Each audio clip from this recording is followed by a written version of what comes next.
Tax तक तो बात दोस्त थी। ये सुपर टैक्स क्या है और इसके मकासद क्या है? सुपर टैक्स भत्ते की असल में एक नई शक्ल है जो अमीर से नहीं गरीब आवाम से बराह रास्त वसूल किया जाएगा। सुपर टैक्स लेने से पहले हुकूमत ने इस प्रोग्राम के कोई कायदे ज़वाबित तय नहीं किए। कारखाने, फैक्ट्रियां और अदारों ने हमेशा वर्कर्स का खून निचोड़ कर पैसा बनाया और इस पैसे से हमेशा टैक्स अदा किया। सुपर टैक्स के महज ऐलान से स्टॉक मार्केट बैठ गई। 2 खरब 30 अरब का सरमाया खाक में मिल गया। 2% बरात याफ्ता इशराफिया अवाम नहीं बल्कि अपने जैसों का तहफ़्फ़ुज़ यकीनी बनाते हैं। बिजली महंगी, पेट्रोल महंगा, डॉलर की ऊंची उड़ान, गैस नायाब, लोड शेडिंग और अशिया ज़रूरिया अवाम की दस्तरस से बाहर। अवाम के मसाइल हल करने के दावेदार नून लीग, पीपल्स पार्टी, मौलाना फजलुर रहमान, MQM और दीगर ऐसे खामोश जैसे उनका वजूद ही ना हो। अवाम कहां जाएं, किसे मसीहा जाने, कौन करेगा इनके दुखों का मदावा?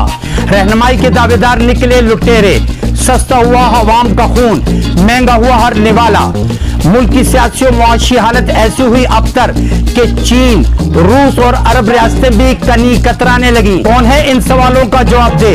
कौन है असल जिम्मेदार इस सारी तबाही का? सिर्फ यही नहीं और बहुत कुछ जानने के लिए चैनल सब्सक्राइब कीजिए, लाइक कीजिए और शेयर कीजिए। अस्सलाम वालेकुम। Sajjad Khan Jadoon official YouTube channel और फेसबुक पेज पर आप सबको खुशामदीद। जिन्हें टैक्स देना चाहिए उनसे हर हाल में टैक्स वसूल करना हुकूमत की जिम्मेदारी है। हर उस शख्स या अदारे को टैक्स नेट में लाना चाहिए जो मुल्क में कारोबार करते हैं और टैक्स अदा नहीं करते। हमारे मुल्क में ऐसे शुरफा की कमी नहीं जो बेताशा दौलत तो कमाते हैं लेकिन टैक्स पूरा अदा नहीं करते। ऐसों के खिलाफ हुकूमत को सख्त इकदामात उठाने चाहिए, चाहे वो मुल्क का वजीर आजम हो, जजेस हजरात हों या रिटायर्ड फौजी या हाजिर सर्विस फौजी जो अपने बीवी बच्चों के नाम पर कारोबार करते हैं लेकिन टैक्स अदा नहीं करते बल्कि अपना असर सूख इस्तेमाल करके टैक्स बचाने की पूरी कोशिश करते हैं। यह तो हुई बात टैक्स की। अब आते हैं उस टैक्स पर जिसे मौजूदा हुकूमत पाकिस्तान ने सुपर टैक्स का नाम दिया है। आखिर ये सुपर टैक्स है क्या और इसके मकासद क्या है, आइए जानते हैं। दरअसल में सुपर टैक्स भत्ते का एक दूसरा नाम है जिसे अमीर तबका नहीं बल्कि बराह रास्त अवाम से वसूल किया जाएगा। इसकी तफसील मैं आपको समझाने की भरपूर कोशिश करूंगा और मैं कहां तक कामयाब होता हूं यह आपकी राय से मुझे पता चलेगा। इससे पहले मैं आपको यह बताता चलूं कि हुकूमत को यह चाहिए था कि सुपर टैक्स के निफाज से पहले तमाम ताजरों को एतमाद में लिया जाता और सुपर टैक्स कैसे वसूल किया जाएगा इसके कवायद और ज़वाबित तय किए जाते। दरअसल हुकूमत बनाना और हुकूमत करना पाकिस्तान के 2% इशराफिया का हक समझा जाता है और आम आवाम जिंदाबाद मुर्दाबाद के नारे लगाने के लिए, बीवी बच्चों माँ बाप के साथ कतारों में लगकर वोट देने के लिए और हुकूमत की जालमाना पॉलिसियों को सहने के लिए हैं। दुनिया भर में जहां कहीं भी पार्लिमानी या जमहूरी हुकूमतें कायम हैं वहां पर सियासी जमातें भी होती हैं और उनका अपना एक मखसूस सियासी किरदार होता है और वहां के सियासी रहनुमा और कारकुन अवामी जज्बे के तहत आगे आते हैं और अवाम की खालिस खिदमत करते हैं। जबकि हमारे मुल्क में सियासतदान अपना असर रसूख बढ़ाने, बैंक बैलेंस में इजाफा करने और मुख्तलिफ अवामी प्रोजेक्ट्स में बेताशा बदउनवानी करके पैसा जमा करना और उसे बैरून मुल्क नाजायज जराए से भेजना यानी हुंडी के जरिए करप्शन के पैसे को मुल्क से बाहर भेजते हैं और जब ये हुकूमत में नहीं होते तो फिर बाहर बैठकर उन पैसों पर अय्याशी करते हैं। इससे बढ़कर इनका कोई काम नहीं। मौजूदा वजीर आजम शहबाज शरीफ के बड़े भाई नवाज शरीफ को ही देख लें। उनका इक़्तिदार मुल्क पर कई बार कायम हुआ। उन्होंने हर दौर में सिर्फ करप्शन को ही अपना हदफ बनाया और उस पैसे से बरतानिया और दीगर ममालिक में अपनी जायदादें बनाई। उन्हें करप्शन के इल्जाम में सजा सुनाई। वो किस तरह से नाजायज जराए इस्तेमाल करते हुए मुल्क से फरार हो गए और आजकल वो बरतानिया में बैठकर पाकिस्तान में हुकूमत चला रहे हैं। इससे आप समझ सकते हैं कि हमारे मुल्क में सियासतदानों का क्या किरदार है और इनका ज़मीर क्या है। क्या किसी ने सोचा कि ये फैक्ट्रियां, कारखाने और दीगर इदारे मजदूरों का किस तरह से इस्तेहसाल करते हैं, उनका खून पसीना निचोड़कर अपना बैंक बैलेंस बढ़ाते हैं। अब अगर इन पर सुपर टैक्स लगेगा तो क्या ये टैक्स ये अपनी जेब से अदा करेंगे? हरगिज नहीं। ये मजदूरों को बेरोजगार करेंगे, उनकी तनख्वाहें कम करेंगे और उस पैसे से सुपर टैक्स अदा करने की कोशिश करेंगे। वारदात नंबर 2, ये अपनी प्रोडक्ट की क्वालिटी और उसकी मिकदार में कमी करेंगे और कीमतों में इजाफा करके डबल मुनाफा कमाएंगे और उसी से सुपर टैक्स अदा करेंगे, ना कि अपनी जेबों से। यही तरीका हमारे मुल्क में हमेशा से राइज था और आज भी यही तरीका अपनाया जाता है। सरकारी इदारे इन्हें बिल्कुल कंट्रोल नहीं करते, वो सिर्फ और सिर्फ अवाम के टैक्स पर पलते हैं और अवाम पर ही बोझ बनते हैं।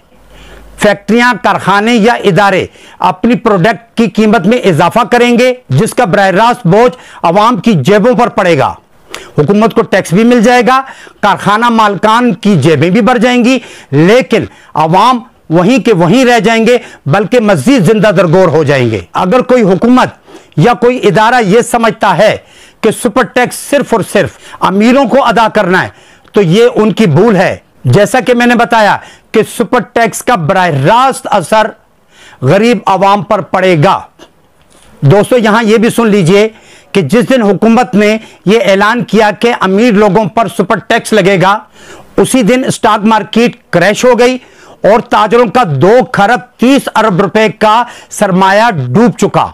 तो क्या आप समझते हैं कि ताजर अपना यह नुकसान बर्दाश्त कर लेंगे? बल्कि यह खतीर रकम भी अवाम की जेबों पर डाका डालकर वसूल की जाएगी। क्या हुकूमत के ऐसे इकदामात को दुरुस्त कहा जाए जो वक्त से पहले पाकिस्तान को श्रीलंका बनाने पर तुले हुए हैं?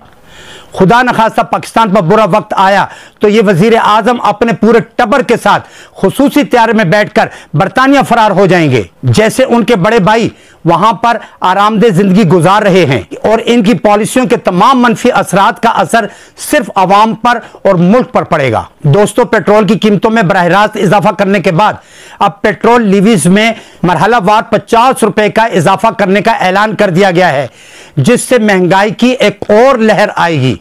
अब यहां कोई मुझे यह बताए कि अवाम पर पहले ही इतना बोझ है तो मजीद नया बोझ अवाम कैसे बर्दाश्त कर पाएंगे? खुदारा, जिस अवाम की हालत सुधारने के लिए आप नाजायज जराए से हुकूमत में आए हैं, अगर उनकी हालत आप सुधार नहीं सकते, आपके अंदर सलाहियत नहीं है, तो कम से कम उनके दुखों में इजाफा भी मत करें। इदारा शुमारियात के मुताबिक महंगाई ने मजीद जोर पकड़ा है। इस हफ्ते महंगाई 28.5% हो गई है। 32 अशिया खुर्दनी या अशिया जरूरिया की कीमतों में बेताशा इजाफा हुआ है, जो मैं आपको बताता चलूं। प्याज, आलू, आटा, दालें, चाय, घी, चावल, चीनी, दूध, दही और फल वगैरह की कीमतों में बेताशा इजाफा हुआ है। इसके अलावा पेट्रोल महंगा होने से ट्रांसपोर्टरों ने मनमाने किरायों में इजाफा कर दिया है। आए दिन सड़कों पर झगड़े होते हैं, एक दूसरे के गिरबान पकड़े जाते हैं और गालम गलोच होती है। अवाम के जेब में इतने किराए के पैसे नहीं होते जितने उनसे वसूल करने की कोशिश की जाती है। जो मैंने ऊपर चीजें गिनवाई हैं, ये रोजाना घरों में इस्तेमाल करने की चीजें हैं। इनमें ऐसा कौन सा आइटम है जो अय्याशी से भरा हुआ है, जिसे अवाम तर्क कर दें तो उनके हालात बेहतर हो सकते हैं? ड्यूटी पर हर रोज जाना है और सफर भी करना है। इसके लिए आपके जेब में इतने पैसे होने चाहिए कि आप किराया अदा कर सकें। कोई भी यकतरफा किराया इस वक्त 60-70 रुपए से कम नहीं, यानी आपके जेब में 150 रुपए होने चाहिए, जिससे आप किराया अदा करें, फिर वहां भूखे पेट आप मजदूरी करें और घर आ जाएं। और अगर आपके पास 150 रुपया नहीं तो आप घर पर ही भूखे प्यासे मरें। हुकूमत को इससे कोई गर्ज नहीं और घर में भी आपको सुकून नहीं। दिन रात बिजली नहीं होती, गैस का प्रेशर कम, और जिसके जेब में किराए के पैसे नहीं तो उसके घर में तो राशन भी नहीं, तो कैसे जिंदगी गुजरेगी? क्या ये 2% मराद याफ्ता तबका अवाम के दुखों का मदावा कर सकता है? मदावा तो दूर की बात, क्या वो इस बात का अंदाजा भी कर सकता है कि अवाम किस तरह से जिंदगी गुजारते हैं, इस तरह से बच्चों को तालीम दिलाते हैं? और बाकी सेहत और खुशियों के मामला तो अलग हैं। क्या ऐसी हुकूमतों या सियासी जमातों को अवाम का खैर ख्वाह समझना चाहिए, जो सिर्फ और सिर्फ अपने और अपने जैसों के तहफ़्फ़ुज़ के लिए आगे आते हैं? इन्हें अवाम से कोई सरोकार नहीं। मैं पूछता हूं, हुकूमत के वो इत्तेहादी और मीडिया हाउसेस कहां हैं जो इस हुकूमत को लाना, इमरान खान के जुल्म से मुल्क को निजात दिलाना कहते थे? आज उनको ये जुल्म नजर नहीं आ रहा, उनके मुंह क्यों बंद हैं? MQM का मुंह क्यों बंद है? खुद को अवाम की जमात कहने वाली पाकिस्तान पीपल्स पार्टी आंखें बंद किए क्यों बैठी है? इसलिए कि ये दोनों खुद हुकूमत का हिस्सा हैं। मौलाना फजल रहमान पिछली हुकूमत पर हर वक्त डंडा लिए सवार रहते थे और महंगाई का रोना रोते थे। आज उनका बेटा वजीर बन गया, उन्हें हुकूमत में हिस्सा मिल गया, अब वो क्यों खामोश हैं? क्यों नहीं बोलते इस जुल्म पर जो अवाम के सरों पर मुंडला रहा है? जहांगीर तरीन, अलीम खान और दीगर सियासी भगोड़े जो पिछली हुकूमत पर चिंगाड़ते थे, चीखते थे और महंगाई का रोना रोते थे, आज तो महंगाई कई 100% बढ़ चुकी है। अब वो गूंगे क्यों हो गए हैं? क्या है इन सवालों का जवाब आप लोगों के पास? अब अवाम को फैसला खुद करना होगा। किसी सियासी जमात या ग्रोह की बातों में मत आए। आइंदा होने वाले कौमी इंतखाबात के लिए अपना मिजाज बना लें। अब सिर्फ और सिर्फ ऐसे लोगों का चुनाव करना है जो मुल्क के खैर ख्वाह हों, अवाम के खैर ख्वाह हों और अवाम के दरमियान में से ही हों, ना कि ये 2% मराज याफ्ता तबका हो जिसे अवाम की कोई फिक्र ही नहीं। दोस्तों, ये थी मेरी आज की चंद गुजारिशात जो मैंने आपके गोश गुजार की। मैं और आप अवाम हैं, हमें खुद स्टैंड लेना होगा और अपनी हालत बदलनी होगी। जब तक हम अपनी जहनी हालत नहीं बदलेंगे उस वक्त तक हम अपने मुल्क के लिए न बेहतर सोच सकते हैं न बेहतर कर सकते हैं। आइए आज से ही अपने ख्यालात में तब्दीली लाएं और बदल डालें अपने मुल्क की तकदीर। आइंदा प्रोग्राम तक के लिए मैं आप सबसे इजाजत चाहूंगा। अल्लाह हाफिज।